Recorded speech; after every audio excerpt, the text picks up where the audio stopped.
लेकिन आज तुम कहां रह गए और मैं कहां गया। आज मेरे पास बिल्डिंगें हैं, प्रॉपर्टी है, बैंक बैलेंस है, बंगला है, गाड़ी है। क्या है तुम्हारे पास? आज मेरे पास 100 बिटकॉइन है। अच्छा, 100 बिटकॉइन है मतलब 100 रुपया है। तो क्या हुआ? 100 रुपया में क्या हुआ? 100 बिटकॉइन तो मतलब 100 रुपया हुआ ना। तो 100 रुपया में क्या हुआ? तुम्हें क्या मालूम है कि आज 100 बिटकॉइन का प्राइस कितना है? हाँ, बहुत मालूम है। तू कभी कभी बोलता है कि बिटकॉइन का प्राइस कभी 2 गुना हो जाता है, कभी भी 3 गुना हो जाता है। मतलब 100 का अगर 200 या 300 भी हो गया तो 100, 200, 300 में तक टी शर्ट भी नहीं होगा। गाड़ी बंगला तो दूर का बात है दोस्त। आज एक बिटकॉइन का प्राइस क्या है ये सुन के तेरा आंखें तो टेढ़ा नहीं हो जाएगी? पहले ये बता, फिर बताऊंगा कि आज एक बिटकॉइन का प्राइस कितना है। हाँ, बोल, मेरा आंखें टेढ़ा नहीं होगा। बोल बोल बोल। आज एक बिटकॉइन का प्राइस इंडियन रुपए में लगभग 20 से 21 लाख रुपया है। समझ ले कितना है। हाँ, क्या बोल रहा है भाई तू? तेरा दिमाग तो ठीक है? हो गई तेरी आंखें टेढ़ी। पर ये भी जान ले कि 2010 में एक बिटकॉइन का प्राइस था 2 से 2.5 रुपया। समझ ले, अगर उस दिन किसी ने 100 बिटकॉइन खरीद के रखता तो आज उनका प्राइस कितना होता? पैसा ही पैसा होता। मतलब एक का अगर 20 लाख मान के चले तो 100 का हो गया 20 करोड़, 20 करोड़। पैसा ही पैसा है भाई। हाँ वही, लेकिन अभी भी अगर क्रिप्टो में मतलब बिटकॉइन में लॉन्ग टर्म के लिए इन्वेस्ट करेगा तो यहाँ पे भी इसका फ्यूचर बहुत ब्राइट दिखता है, बहुत ज्यादा रिटर्न मिलेगा। लेकिन मैंने ये भी सुना है कि इसका कोई बेस ही नहीं है। मतलब किसने मार्केट में लेके आए, कैसे ये चलता है, इसका किसी का ऊपर इसका ऊपर किसी का कंट्रोल ही नहीं है। मतलब जिसका कोई ना आता है ना पता है, उसमें मैं कैसे इन्वेस्ट करूं? तू ही बता। हाँ, थोड़ी देर रुक जा भाई, सब पता चल जाएगा, सब के सब। देख भाई, मेरा हिसाब से ये सब कुछ दोगलापन है। मैं तेरा इस दोगलापन में नहीं पड़ना चाहता हूँ। मैं तेरा इस बिजनेस आइडिया के साथ मैं कनेक्ट नहीं कर पा रहा हूँ। I am out. अरे भाई, थोड़ी देर के लिए रुक जा, पूरा वीडियो देख के जा। बिटकॉइन के बारे में आता पता सब पता चल जाएगा। थोड़ी देर के लिए रुक जा। ये ले। मैं अभी के अभी वीडियो प्ले कर रहा हूँ। ये ले। नमस्कार दोस्तों, स्वागत है आप सभी का मेरे YouTube चैनल डिस्कवर शंकर पर एक नए दुनिया की खोज में। मैं हूं शिव शंकर। दोस्तों, अगर पहली वाली पार्ट में मेरा ड्रामा उतना अच्छा नहीं लगा आपको तो उसके लिए मैं माफी मांगना चाहता हूं। आते हैं आज के इस टॉपिक पे। दोस्तों, पिछले कुछ सालों से पूरा वर्ल्ड का बाकी देशों का साथ साथ इंडिया में भी जिस टॉपिक के बारे में सबसे ज्यादा चर्चा हो रहा है वो है बिटकॉइन के बारे में, यानी क्रिप्टो करेंसीज के बारे में। आज के इस वीडियो में हम उसी के बारे में चर्चा करेंगे आपका साथ। दोस्तों, आज से लगभग 2 साल पहले मेरा मुलाकात हुई थी मेरा दोस्त संदीप के साथ। जिस समय उसने क्रिप्टो के बारे में रिसर्च करता था, पढ़ता था, क्रिप्टो में थोड़ा बहुत इन्वेस्ट भी करता था, ट्रेड भी करता था, तब मैंने पहली बार क्रिप्टो के बारे में उनसे सुना था। तब से मैंने भी इनके बारे में थोड़ा बहुत रिसर्च किया। जितना कुछ मुझे पता चला आज मैं उसी के बारे में चर्चा करेंगे। दोस्तों, मान के चलिए कि आपने 1 जनवरी 2023 को एक 100 का नोट अपना ही घर में एक छोटा सा बॉक्स के अंदर रखते हो। ठीक 1 साल बाद 1 जनवरी 2024 को जब आप उन बॉक्स से उस नोट को निकालने के लिए जाते हो तब आप बॉक्स खोल कर देखते हो कि वहां पे 100 की जगह 94 रुपीज है। मतलब ऐसा नहीं है कि 100 के नोट आपको गायब हो जाएगा, वो तो 100 का नोट ही रहेगा, लेकिन 100 नोट का जो रियल वैल्यू मार्केट में होगा वो होगा 94 रुपीज। क्योंकि हमारा देश का इन्फ्लेशन रेट मतलब मुद्रास्फीति रेट है 6% पर ईयर। मतलब चीजों का दाम पर ईयर 6% के रेट से बढ़ रहा है। इसीलिए उस 100 का मार्केट वैल्यू 100 रुपीज का मार्केट वैल्यू होगा 94 रुपीज। वही अगर मान के चलिए कि आपने आज से 8-10 साल पहले मतलब 2010-12 में अगर 100 या 200 का रेट में एक भी बिटकॉइन आज आपने उस दिन खरीद के रखते थे तो आज उसका मार्केट वैल्यू होता लगभग 25 से 30 लाख रुपया। दोस्तों, इंडिया में 2 तरह से क्रिप्टो को देखा जाता है। एक तो इन्वेस्टमेंट के तौर पे या फिर फ्यूचर ट्रेडिंग के तौर पे, और दूसरी तरह लोग इसे फ्रॉड समझते हैं, इसे जुआ भी कहते हैं और इसे ब्लाइंड गेम भी कहते हैं। देखिए, यहाँ पे मैंने आपको सिर्फ कुछ इन्वेस्टमेंट या फिर फाइनेंशियल एडवाइस देने के लिए नहीं आया हूँ। मेरा आज का मकसद यही है कि आज मैं और आप मिलके फिर क्रिप्टो के बारे में थोड़ा डिटेल्स में जानेंगे कि कैसे ये मार्केट में आया, इनका हिस्ट्री क्या है, कौन इसे मार्केट में लेके आए, ये कैसे मार्केट में रन करता है, इनका फ्यूचर क्या है, इनका पॉजिटिव साइड क्या है, इनका नेगेटिव साइड क्या है, और इनका इन्वेस्टमेंट प्लान के भी बारे में थोड़ा बहुत हम डिटेल्स में जानेंगे। तो दोस्तों आज का वीडियो थोड़ा लंबा होगा। वीडियो में आगे जाने से पहले आप सभी से मेरा एक ही रिक्वेस्ट है कि वीडियो को लाइक करके चैनल को सब्सक्राइब करिए और बेल आइकन को जरूर प्रेस कीजिए। दोस्तों क्रिप्टो करेंसी में क्रिप्टो का मतलब होता है सीक्रेट और करेंसी का मतलब होता है medium of purchase any good और सर्विसेज। मतलब कोई भी हम प्रोडक्ट खरीदने के लिए या फिर कुछ सर्विस खरीदने के लिए जो सीक्रेट करेंसी यूज करते हैं उसे हम क्रिप्टो करेंसी कहते हैं। दोस्तों अगर थियोरेटिकली देखा जाए तो क्रिप्टो करेंसीज का कॉन्सेप्ट स्टार्ट हुआ था 1980 से भी पहले, लेकिन प्रैक्टिकली पहला क्रिप्टो करेंसी बिटकॉइन का लॉन्च हुआ था साल 2009 में। माना जाता है कि पहला क्रिप्टो करेंसी बिटकॉइन का लॉन्च किया गया था एक ग्रुप के द्वारा या फिर एक अकेला आदमी का द्वारा जिसका नाम था सतोशी नाकामोटो, जिसका आइडेंटिटी टोटली पूरा सीक्रेट है। मतलब इनके बारे में किसी को कुछ नहीं पता। बहुत सारे लोग तो ये भी मानता है कि 2008 में जो ग्लोबल फाइनेंशियल क्राइसिस हुआ था, जिस समय लोगों का बैंक का ऊपर या फिर बहुत सारे फाइनेंशियल इंस्टीट्यूशन का ऊपर भरोसा टूट गया था, तब सतोशी नाकामोटो ने एक डिसेंट्रलाइज मनी के तौर पे, एक डिजिटल मनी के तौर पे बिटकॉइन को क्रिएट किया था। यहाँ पे सेंट्रलाइज का मतलब होता है जहां पे जिनका ऊपर किसी को कंट्रोल होता है, जैसे बैंक या फिर गवर्नमेंट, और डिसेंट्रलाइज का मतलब होता है जिनका ऊपर किसी को कंट्रोल नहीं होता है। बिटकॉइन का लॉन्च किया गया था एक पीयर टू पीयर नेटवर्क के थ्रू, मतलब जहां पे कोई इंटरमीडिएट नहीं होगा, मतलब आपको कोई टोकने वाला नहीं होगा, जैसे बैंक या फिर गवर्नमेंट। अब फिजिकली 5 रुपया या फिर 10 रुपया का सिक्के को या फिर 200 या 500 का नोट को आप टच करके देख तो सकते हो, लेकिन क्रिप्टो करेंसीज को आप टच नहीं कर सकते हो। ये पूरा का पूरा एक डिजिटल मनी है। ये आपको सिर्फ आपको क्रिप्टो वॉलेट में ही शो करेगा। इसे आप वर्चुअल इन्वेस्टमेंट भी कह सकते हैं। टोटल 21 मिलियन बिटकॉइन ही माइनिंग किया जा सकता है। ये लिमिट फिक्स किया है बिटकॉइन का ओनर ने। इनमें से आज की डेट में 19.2 मिलियन बिटकॉइन ऑलरेडी माइनिंग हो चुकी है। क्रिप्टो करेंसीज में और भी बहुत सारा कॉइन है, जैसे इथेरियम, लाइट कॉइन, गाला, रिपल, डॉज कॉइन। इनमें से सबसे ज्यादा स्टेबल कॉइन माना जाता है इथेरियम और बिटकॉइन को। क्रिप्टो करेंसीज में लगभग 300 से भी ज्यादा कॉइन यहाँ पे मौजूद है। पूरा वर्ल्ड में पहली बार बिटकॉइन को as a legal tender accept किया था एल साल्वाडोर नाम का एक छोटा सा कंट्री ने। अब हम जानेंगे कि बिटकॉइन कैसे मार्केट में रन करता है, इनके बारे में। आपको अगर बिटकॉइन कैसे मार्केट में रन करता है या फिर क्रिप्टो करेंसी कैसे मार्केट में रन करते हैं, इनके बारे में डीपली जानना है, तो आपको तो कंप्यूटर साइंस या फिर अप्लाइड मैथमेटिक्स का नॉलेज होना बहुत ही जरूरी है, जो आप और हम में से ज्यादातर लोगों को नहीं है। लेकिन अगर आप ट्रेडिंग करना स्टार्ट करना चाहते हैं तो आपको तो बेसिक नॉलेज या फिर बेसिक कैलकुलेशन से ही आप ट्रेडिंग स्टार्ट कर सकते हैं। दोस्तों आप जब दुकान में जाते हो कोई भी सामान खरीदने के लिए, तब दुकानदार का पास एक खाता होता है जहां पे वो हिसाब किताब लिख के रखते हैं। ठीक उसी प्रकार आप जब कोई भी एक्सचेंज से क्रिप्टो करेंसीज को खरीदने के लिए जाते हो तो वहां पे जो ट्रांजेक्शन का डिटेल्स जिस खाते में सेव होता है उसे हम लेजर कहते हैं। यहाँ पे इन दोनों में फर्क सिर्फ यही है कि आप जब दुकान में सामान खरीदने के लिए जाओगे तब वहां का ट्रांजैक्शन का डिटेल सिर्फ आप और दुकानदार के बीच में ही रहेगा, लेकिन आप जब क्रिप्टो करेंसीज खरीदने के लिए जाओगे तब वहां पे लेजर में जो खाता होगा वो सिर्फ दोनों का बीच में नहीं, वो बहुत सारे कंप्यूटर के द्वारा कैलकुलेशन करने के बाद ही वो लेजर में सेव होगा। दोस्तों ये लेजर एक पब्लिक खाता होता है और इस प्रोसेस को हम कहते हैं पीयर टू पीयर नेटवर्क, मतलब पर्सन टू पर्सन नेटवर्क। ये कोई एक या फिर दो लोगों के बीच में ये नेटवर्क नहीं रहता है, ये बहुत सारे लोगों के बीच में ये नेटवर्क रहता है। और ये लेजर कैसे मेंटेन होता है, उनका पीछे है एक रिवोल्यूशनरी टेक्नोलॉजी जिसे हम कहते हैं ब्लॉकचेन टेक्नोलॉजी। ब्लॉकचेन मतलब ब्लॉक प्लस चेन।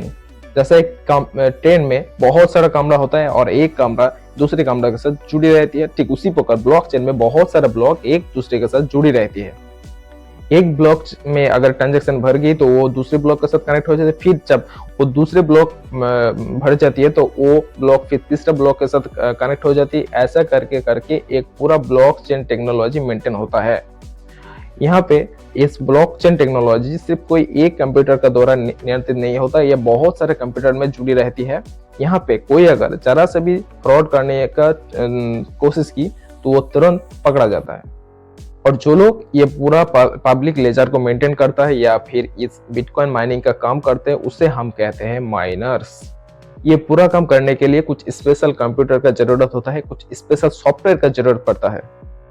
और ये पूरा माइनिंग प्रोसेस में जो टाइम इन्वॉल्व हो रहा है, जो मनी इन्वॉल्व हो रहा है, उनके बदले में माइनर्स को मिलता है बिटकॉइन। रिवार्ड के तौर पे इस बिटकॉइन को उन्हें दिया जाता है। और ये पूरा काम कंप्लीट होता है सिक्योर कम्युनिकेशनल कोडिंग के द्वारा, जिसे हम क्रिप्टोग्राफी कहते हैं, जहाँ पे सब कुछ प्राइवेट रहता है। अब हम जानेंगे कि क्रिप्टो करेंसीज का विजन क्या है, इनका फ्यूचर क्या है, उनके बारे में, मतलब ये कैसे यूज होता है। कुछ लोग क्रिप्टो करेंसीज को एज ए इन्वेस्टमेंट भी यूज करते हैं और कुछ लोग इसे ऑल्टरनेटिव करेंसीज की तरह यूज करते हैं। मतलब जहाँ पे डॉलर या फिर रुपी का इस्तेमाल नहीं करेंगे, वहाँ पे सिर्फ हम बिटकॉइन की मदद से ही हम पेमेंट करेंगे। लेकिन आज के डेट में क्रिप्टो करेंसीज को एज ए इन्वेस्टमेंट के तौर पे ही मेनली यूज किया जा रहा है। मतलब जब क्रिप्टो करेंसीज का प्राइस कम रहेगा तब हम इसे खरीदेंगे, और कुछ समय बाद जब इनका प्राइस ऊपर जाने लगेगा तब हम इसे बेच के प्रॉफिट कमाएंगे। इसका तुलना आप गोल्ड का साथ भी कर सकते हैं। जैसे हम मार्केट से गोल्ड को खरीद के बैंक के लॉकर में रखते हैं, 2-3 साल बाद जब गोल्ड का प्राइस ऊपर जाता है तब हम इसे बेच देते हैं और हम इनसे कुछ प्रॉफिट कमा सकते हैं। लेकिन गोल्ड का प्राइस ऊपर नीचे जाना और क्रिप्टो करेंसीज का प्राइस ऊपर नीचे जाने में बहुत बड़ा डिफरेंस है। आप प्रेडिक्ट कर सकते हैं, आप कॉन्फिडेंस के साथ कह सकते हैं कि गोल्ड का प्राइस ऊपर जाएगा ही जाएगा। 100 में से 90% चांस रहता है कि गोल्ड का प्राइस ऊपर जाएगा। हाँ, ऐसा भी हो सकता है कि गोल्ड का प्राइस कभी भी डाउन भी जाता है, लेकिन ज़्यादातर चांस है कि गोल्ड का प्राइस आज के तुलना में फ्यूचर में बढ़ेगा ही बढ़ेगा। लेकिन क्रिप्टो करेंसीज में इतना ज़्यादा प्रेडिक्ट आप नहीं कर सकते हो। इनका प्राइस कभी भी ऊपर जा सकता है, कभी भी ये नीचे जा सकता है। इसीलिए क्रिप्टो करेंसीज को मार्केट को हम हाईली वोलेटाइल मार्केट भी कह सकते हैं। क्रिप्टो करेंसीज का मार्केट में हमें ये भी देखने को मिला है कि इनका प्राइस कभी भी बहुत ज़्यादा ऊपर भी गया और कभी भी हमें ये भी देखने को मिला है कि इसका प्राइस बहुत ज़्यादा डाउन भी गया। आपको मैं एक ओवरव्यू दिखाता हूँ। यहाँ पे आप देख सकते हैं कि एक साल में बिटकॉइन का लोएस्ट प्राइस था 13,52,000 और इनका हाईएस्ट प्राइस था 54 लाख समथिंग। मतलब कितना ज़्यादा वोलेटाइल मार्केट है ये आप देख के ही समझ सकते हैं। ये भी हमें देखने को मिला है कि क्रिप्टो का मार्केट में बिटकॉइन का प्राइस 3 सेकंड के बाद ही चेंज होता है। मतलब कितना ज्यादा वोलेटाइल मार्केट है ये आप अंदाजा लगा सकते हैं। इतना सब कुछ देखने के बाद भी हमें ये सुनने को मिला है कि इनका प्राइस और भी ज्यादा ऊपर जाएगा। अब हम देखेंगे कि क्रिप्टो करेंसीज का कुछ नेगेटिव साइड के बारे में, मतलब कहाँ पे क्रिप्टो करेंसीज को गलत चीजों में इस्तेमाल किया गया था। पिछले कुछ सालों में हमें ऐसा भी बहुत सारे केसेस देखने को मिला है कि जहाँ पे बिटकॉइन को इलीगल एक्टिविटीज ने, टेररिस्ट ने या फिर हैकर्स ने इसे इस्तेमाल किया था। अब मैं आपको एक एग्जांपल देकर समझाने का कोशिश कर रहा हूँ। मान के चलिए कि कोई बच्चे को कोई किडनैपर्स ने किडनैप कर चुका है। इस समय पे अगर उस बच्चों का घर वालों के पास उस किडनैपर्स ने 5 लाख रुपया अगर बोला कि आपने मेरे अकाउंट में बैंक ट्रांसफर करिए, तब बाद में अगर बैंक चाहा तो उसका अकाउंट वो सर्च कर सकता है कि इसका अकाउंट से किसका अकाउंट में यह पैसा ट्रांसफर हुआ। लेकिन अगर किडनैपर्स ने ये कहा कि मेरा अकाउंट में आप 5 लाख रुपया का बिटकॉइन, मेरा क्रिप्टो जो ट्रेडिंग अकाउंट है वहाँ पे आप 5 लाख रुपया का बिटकॉइन आप पे कर दीजिए, तब उसको पकड़ना से मुश्किल नहीं नामुमकिन है। ऐसा भी बहुत सारे केसेस हमें देखने को मिला है जहाँ पे हथियार या फिर ड्रग्स बेचने के समय में बिटकॉइन में पेमेंट एक्सेप्ट किया जा रहा है। और एक एग्जांपल देता हूँ आपको कि आपने अपना ही एक फ्रेंड को बिटकॉइन ट्रांसफर करोगे। अगर उस समय में बिटकॉइन आप जब ट्रांसफर करोगे तो आप अगर उसका ट्रेडिंग अकाउंट का कुछ गलत नंबर या फिर कुछ गलत कोड दबा दिया तो वो अगर किसी और का पास चला गया तो वो तो गया, क्योंकि ये एक डिजिटल एसेट है। जिसका पास चला गया वो तो आपको देगा नहीं।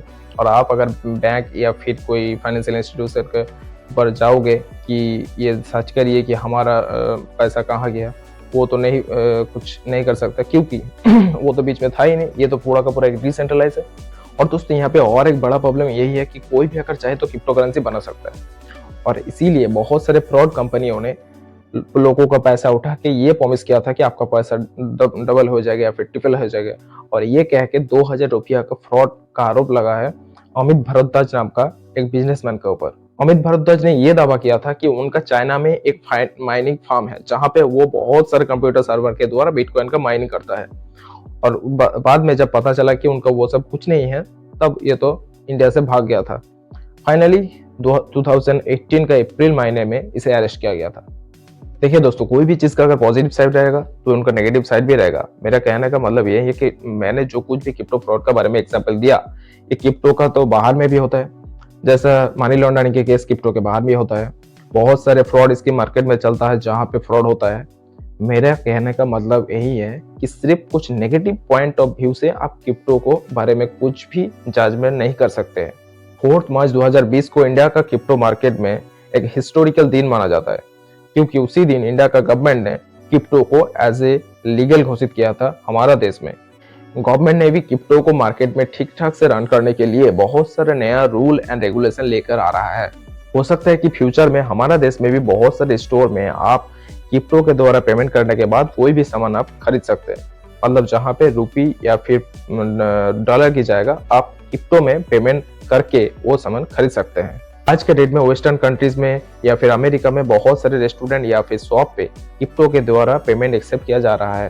पूरा वर्ल्ड वाइड में जिन कंपनियों ने बिटकॉइन में पेमेंट एक्सेप्ट करना चालू किया है उनमें से है टेकजन, Microsoft, Expedia, Shopify, AT&T company, ओवरस्टॉक.com एंड टेस्ला मोटर्स ने। दुनिया का सबसे बड़ा डिजिटल पेमेंट कंपनी पेपल ने भी बिटकॉइन में पेमेंट एक्सेप्ट करना स्टार्ट किया है। कुछ ऐसा भी केसेस हमें देखने को मिला है कि जहाँ पे बिटकॉइन हमारा ट्रेडिशनल तरीकों से बेहतर तरीके से काम कर रहा है। इनका सबसे बड़ा एग्जांपल है फॉरेन फंड ट्रांसफर। जब आपको एक देश से दूसरे देशों में पैसा भेजना होता है, हो सकता है कि वो आपका घर वालों हो या फिर रिश्तेदारों को हो, तब आप जब बैंक के पास जाते हो तो बैंक फॉरेन ट्रांसफर के नाम पे बहुत ज़्यादा फीस चार्ज करता है और बहुत ज़्यादा टाइम भी लगता है, जैसे 1 या 2 दिन। लेकिन आप अगर बिटकॉइन में एक देश से दूसरे देश में पेमेंट ट्रांसफर करोगे तब उसमें समय लगेगा केवल 10 मिनट। आप समझ ही सकते हैं कि बिटकॉइन कैसे बेहतर तरीके से काम कर रहा है हमारा जो ट्रेडिशनल तरीका है उनसे। अब दोस्तों, मैंने आपको एक छोटा सा टिप्स देना चाहूँगी बिटकॉइन के इन्वेस्टमेंट प्लान के बारे में। दोस्तों, आज के डेट में बिटकॉइन का प्राइस 20 लाख है या फिर 30 लाख है, जो कुछ भी है, आप 500 या फिर 1000 रुपया से अपना इन्वेस्टमेंट चालू कर सकते हो। दोस्तों, मान के चलिए कि आज एक बिटकॉइन का प्राइस है 20 लाख रुपया, लेकिन आप 500 रुपया का बिटकॉइन खरीदना चाह रहे हो, तो 20 लाख का भाव में 500 रुपया में जितना अमाउंट ऑफ बिटकॉइन होगा, शायद 0.025, इतना अमाउंट आप बिटकॉइन आपको बिटकॉइन खरीदने के बाद आपका जो ट्रेडिंग अकाउंट होगा, क्रिप्टो वॉलेट होगा, वहाँ पे ये ऐड हो जाएगा। दोस्तों, मैंने आपको पहले ही बता चुकी हूँ कि क्रिप्टो का मार्केट हाईली रिटर्न के साथ साथ हाईली वोलेटाइल भी है, ये आपको याद रहना होगा। मतलब क्रिप्टो का मार्केट जितना ज़्यादा हाई रिटर्न है उतना ज़्यादा हाई रिस्क भी है। इसीलिए दोस्तों, मैंने आपको रिकमेंड करूंगा कि आपका फर्स्ट चॉइस होना चाहिए सेफ इन्वेस्टमेंट पर। जैसा बहुत सारे पोस्ट ऑफिस स्कीम है, बहुत सारे बॉन्ड पे हो सकता है, पब्लिक प्रोविडेंट फंड हो सकते हैं, लाइफ इंश्योरेंस कॉर्पोरेशन में हो सकती है। यहाँ पे आपका फर्स्ट इन्वेस्टमेंट होना चाहिए। सेफ इन्वेस्टमेंट प्लान पे इन्वेस्ट करने के बाद आप क्रिप्टो में जरूर इन्वेस्ट कीजिए।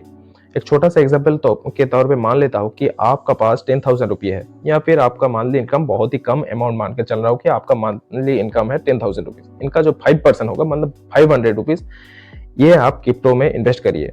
अगर आपका मंथली इनकम है 1 लाख रुपया, तो उनका 5% मतलब 5,000 रुपीज आप क्रिप्टो में ट्रेडिंग कर ही सकते हो। ये जो 5 से 7% के बीच में इन्वेस्टमेंट है, इसे आप ना तो लो रिस्क कह सकते हैं ना तो हाई रिस्क कह सकते हैं, ये आप मॉडरेटली रिस्क कह सकते हैं। लेकिन आप में अगर ज़्यादा रिस्क लेने का क्षमता है तो आप ज़्यादा इन्वेस्टमेंट कर ही सकते हैं। लेकिन आप अगर पहली बार इन्वेस्ट कर रहे हैं तो आपको तो मैं रिकमेंड करूंगा कि 5 से 7% के बीच में ही आप इन्वेस्टमेंट करें। और पहला इन्वेस्टमेंट होना चाहिए आपको बिटकॉइन या फिर इथेरियम जैसा कॉइन में, क्योंकि बिटकॉइन और इथेरियम को सबसे ज़्यादा स्टेबल कॉइन माना जाता है। लेकिन अगर आप पहले से इन्वेस्ट कर रहा है तो आप और कुछ क्रिप्टो करेंसीज में भी इन्वेस्ट कर सकते हैं। दोस्तों, अब हम बात करेंगे कि हम बिटकॉइन या फिर क्रिप्टो करेंसीज खरीदेंगे कहाँ से। यहाँ पे बहुत सारे इंडियन एक्सचेंज भी हैं, बहुत सारे इंटरनेशनल एक्सचेंज भी है। अब जहाँ से भी हो सकता है आप बिटकॉइन खरीद सकते हैं या फिर और सारे क्रिप्टो करेंसीज खरीद सकते हैं, लेकिन यहाँ पे KYC करना मैंडेटरी है। दोस्तों, आप अगर बिटकॉइन के बारे में और भी डिटेल्स में कुछ जानना चाहते हो तो आपको मैं इस बुक रिकमेंड करूंगा, द बिटकॉइन स्टैंडर्ड। ये टोटली 285 पेजेस का बुक है। ये बुक पढ़ के आप बिटकॉइन के बारे में और भी डिटेल्स में जान सकते हैं।